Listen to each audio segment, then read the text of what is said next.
What is causative verb? Causative verb কি? Causative ভার্বের বাংলা হলো প্রযোজক ক্রিয়া বা নিযন্ত ক্রিয়া।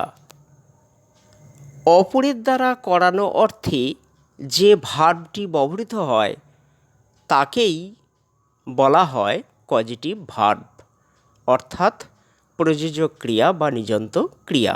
এবার এক্সাম্পল দিলে বিষয়টা ক্লিয়ার হয়ে যাবে। আমি প্রতি ক্ষেত্রে এক্সাম্পল হিসাবে দুটি করে সেন্টেন্স বলবো এবং তার ব্যাখ্যা দেব। First example, birds fly in the sky, পাখিরা আকাশে ওড়ে। এক্ষেত্রে ফ্লাই ভার্বটি পজিটিভ ভার্ব নয়, কারণ পাখিরা নিজেরাই আকাশে ওড়ে। পরের সেন্টেন্স, বয়েজ ফ্লাই কাইটস, বালকেরা ঘুড়ি ওড়ায়। এক্ষেত্রে ফ্লাই ভার্বটি কিন্তু পজিটিভ ভার্ব, কারণ ঘুড়ি নিজে নিজে উড়তে পারে না, বালকেরা ঘুড়ি ওড়ায়।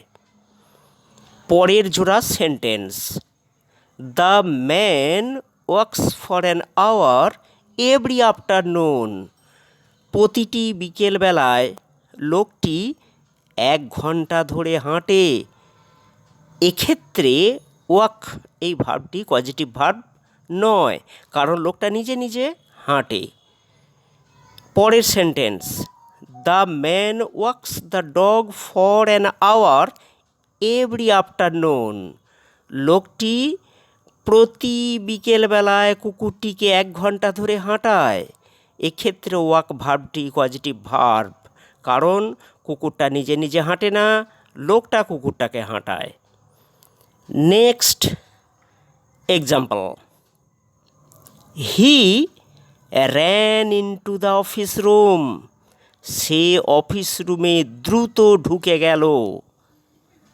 এক্ষেত্রে র্যান ভার্বটি পজিটিভ ভার্ব নয়, কারণ সে নিজে নিজেই অফিস রুমে ঢুকে গেল। পরের sentence, he ran a thorn into my finger, সে আমার হাতের আঙুলে একটা কাঁটা দ্রুত ঢুকিয়ে দিল। এক্ষেত্রে কাঁটা নিজে নিজে ঢোকে না, সে আমার হাতের আঙুলে কাঁটাটা দ্রুত ঢুকিয়ে দিল।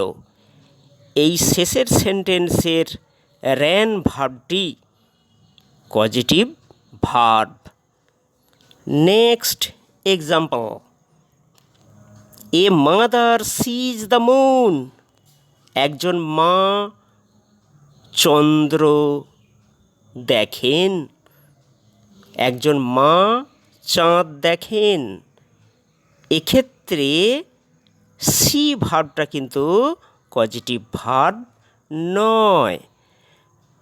Next sentence, a mother shows her child the moon, একজন মা তার শিশুকে চাঁদ দেখান। এক্ষেত্রে শো এই ভার্বটি পজিটিভ ভার্ব, কারণ শিশু নিজে নিজে চাঁদ দেখতে পারে না, মা শিশুটাকে চাঁদ দেখান। আমার সংক্ষিপ্ত পজিটিভ ভার্বের উপর আলোচনাটা এখানেই শেষ করছি। আশা করি এটা সকলের ভালো লাগবে।